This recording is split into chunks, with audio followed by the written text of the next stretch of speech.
Howdy internet, Huddy, your washed up Division 3 college golfer, back here with another PGA 2K23 video. This is a follow-up video to my crash course video that I came out with a couple weeks ago, where I want to get a little bit more in depth about what each stat and each attribute in 2K23 means for your golf swing and your golf game, how to build out all your skills in your skill tree, and how fittings work into that as well. So let's get right into it. But before that, as always, give the video a like, subscribe to the channel. I would greatly appreciate it. And as always, thank you for watching this video. I have pulled up the archetype screen here just to talk about all the different skills in the game. My mind has not changed about the archetype. I think rhythm is the perfect archetype to go with right now in this game. 60 power is not a huge deal. You still hit the ball plenty far with that. But let's go around and talk about each one. Obviously, power, as I already mentioned, it directly impacts how far you hit the ball. That is obvious. Timing in terms of your golfer has to do with the transition between your backswing and your follow through, as far as how that link syncs up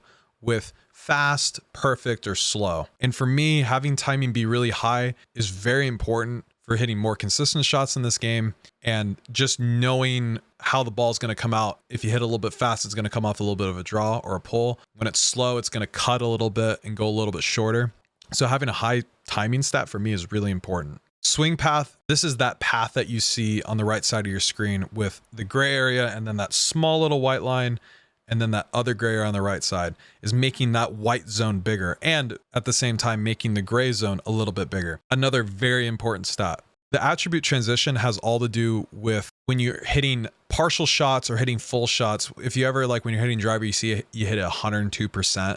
Right? That has to do with your transition. Overall, transition isn't too important because you can kind of ham and egg it with your power. You know, hitting 102 isn't a huge deal. I most of the time just take it as a given that I'm going to hit it 102% or 101%. And it doesn't affect, it's not going to affect you too much as far as how far you hit the ball. You're not going to miss by that much. But it is something to keep in mind. If you do find yourself taking yards off of clubs and not just clubbing down, transition might be a more important skill for you. Shaping is all about when you're holding LB or left bumper and putting loft on the ball or putting spin on the ball, maybe taking it off instead. It basically affects how much forgiveness you have with your shot. Shaping is one of the most important stats for your wedges, because your wedges are going to be the clubs that you're going to be adding loft to, adding spin to more than most clubs, in my opinion. So keep shaping in mind when we talk about wedges here in a second. And lie range is all about the range in which, as far as power that you get from the fairway, from the rough, from the sand, of how big that window is going to be. If your lie range is super high, you're going to have a super tight window. You're not going to hit 100% out of the sand. You will be more consistent in your power gap there. Instead of like a 20% gap, it might be only 10% if you have that stat really high.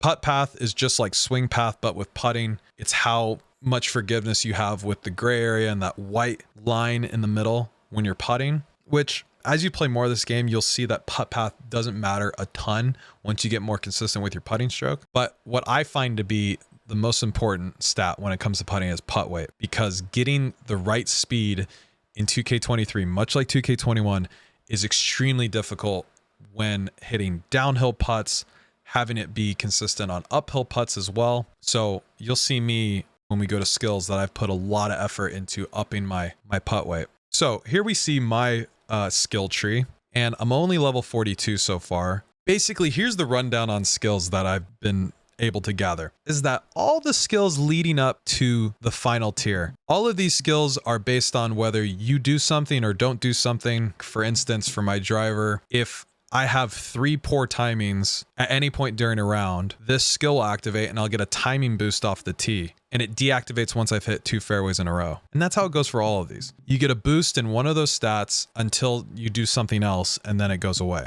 So there's skills that activate when you hit bad shots, and there's skills that activate when you hit good shots. And to be honest, for the most part, all these skills up to the final tier, it's going to be completely whatever you want to do. Whatever you feel like you struggle with each particular club. Like for instance, with wedges, I've max level on this first skill of having a timing boost from the bunker, because I like that I only have to have 2 poor timings with it. And to deactivate, I have to have 2 perfect swing timings in a row, which is pretty hard to do with a wedge. When it comes to these, think about your game, think about what you're bad at. You can see the most skills I have overall is in putting because I suck at putting. On a serious note, I recently got over my fear of fuck me. The most important skills to look at is this final tier, because the final tier is a passive boost to either transition, swing path, or timing based on how many points you put into it for each particular club. So that means this boost will be active at all times and will be a permanent effect on your stats. For me, with driver, I have it in transition because I need help with having good timing off the tee.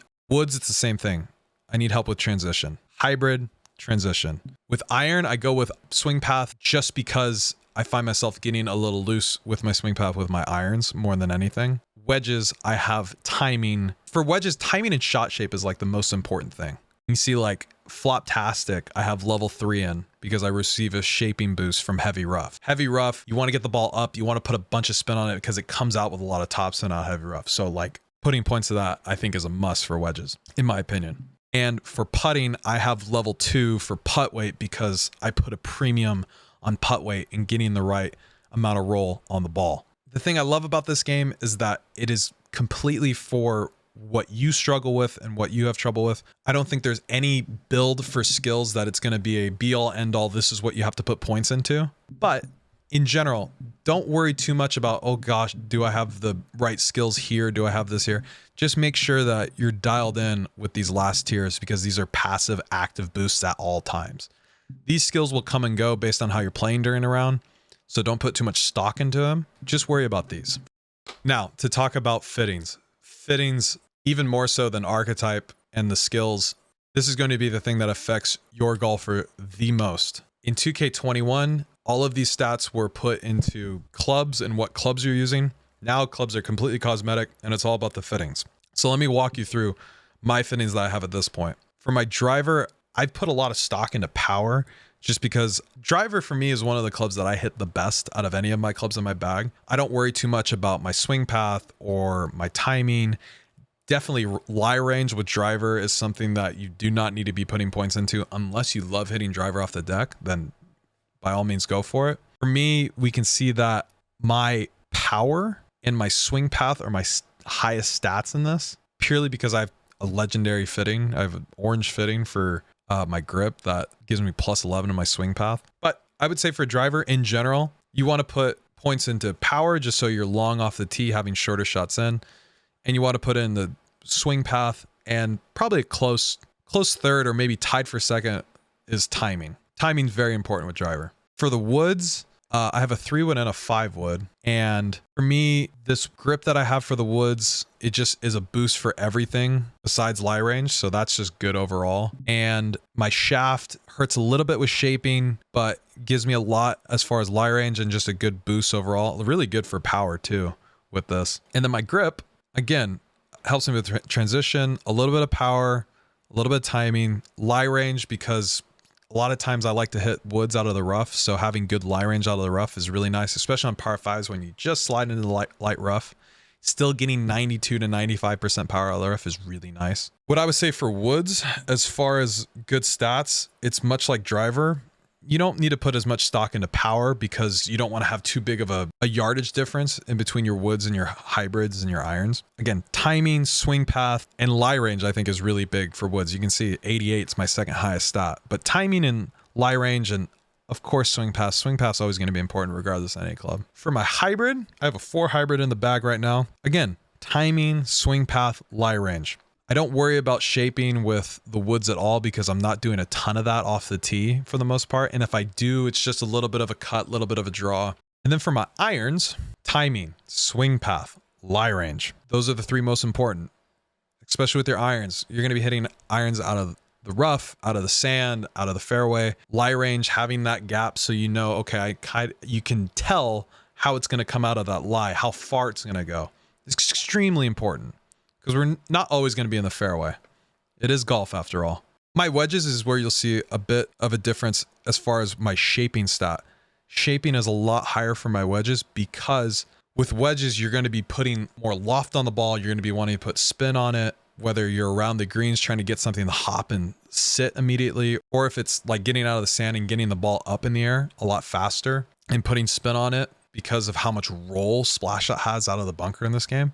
Obviously, timing is important. Swing path is very important, 92. But getting your shaping up, shaping and lie range kind of takes precedent over timing and swing path here with your wedges. And for putter, you'll see that I've put everything in the putt weight. All of my fittings for my putter are all putt weight. I almost have it maxed out because if you're having issues with your putt path, that's something you need to practice. You need to practice on taking that putter straight back, straight through. I don't think there should be any reason that anybody should ever use a putt path fitting, because if you're using a putt path fitting, that makes your putt weight worse. So, you know, getting all legendary fittings for your putter that are putt weight to have this maxed out, from my experience playing this game, having downhill putts, they're extremely hard to get the pace right. I've hit a lot of putts off the green.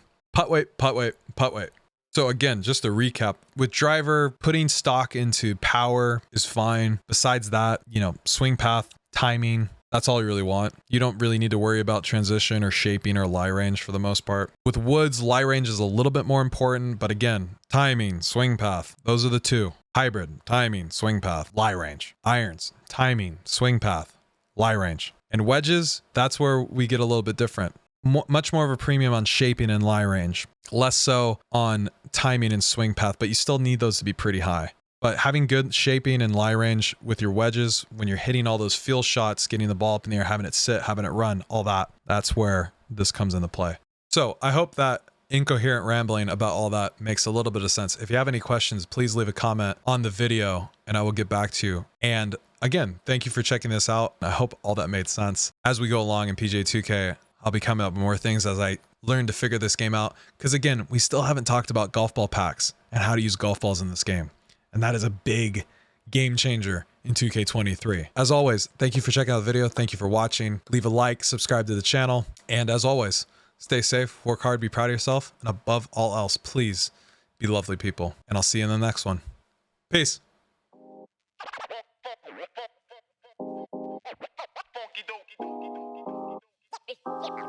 Yeah.